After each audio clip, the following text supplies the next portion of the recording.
नमस्कार मित्रांनो, हुकुमाची राणी मालिकेच्या आजच्या भागात काय झालंय पाहूयात। पाहायला मिळते मित्रांनो, आता दादासाहेब प्रचंड चिडलेले असतात। दादासाहेब बोलत असतात की त्या राणीची हिंमतच कशी झाली मला दगड फेकून मारण्याची, आम्ही या सगळ्या गोष्टींचा बदला घेणार। दादासाहेब प्रचंड चिडलेले असतात। त्यानंतर मात्र ते विचारतात की घरामध्ये जेवायला काय बनवलं आहे, तर मालती मात्र रत्ना मात्र बोलत असते की भाजी भाकर केली आहे। त्यावेळेस आता दादा पुन्हा एकदा चिडतात आणि बोलतात, आम्ही भाजी भाकर खायची का फक्त? सुनबाई, जसं तुम्ही मागाशी चाकणा करून दिला तसंच आमच्यासाठी आता एक छानपैकी गावरान कोंबडा बनव। असं बोलल्यानंतर आता इकडे जी उर्मिला असते, उर्मिलाला प्रचंड राग येतो। उर्मिला मोठ्यानेच बोलते की दादासाहेब थांबा, मी आजपासून तुमच्या मोलकरणीचे कामं करणार नाही। असं बोलत ती दादासाहेबांच्या अंगावरती धावून जाण्याचा प्रयत्न करते, कारण तिचाही आता सहनशीलतेचा घडा भरलेला असतो आणि ती मोठ्यानेच बोलत असते की तुम्ही तुमचं करून घ्या। असं बोलल्यानंतर इकडे आता विक्रांत थोडीशी बाजू सांभाळून घेण्याचा प्रयत्न करत असतो, परंतु या ठिकाणी उर्मिला काही ऐकण्याचं ट्राय करत नसते। उर्मिला मोठ्याने बोलत असते की मी मात्र माझ्या माहेरी निघून जाईल, मला जर असा त्रास इकडे चालू राहिला तर। सर्व प्रकरण झाल्यानंतर दादासाहेब चिडून निघून जातात आणि पाहायला मिळते आपल्याला आता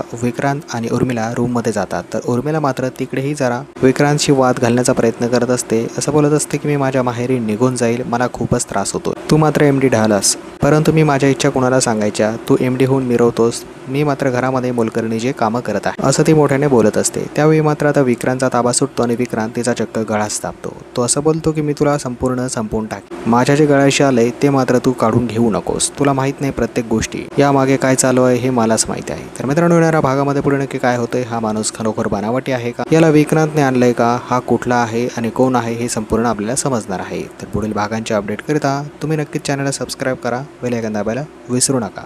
धन्यवाद मित्रांनो।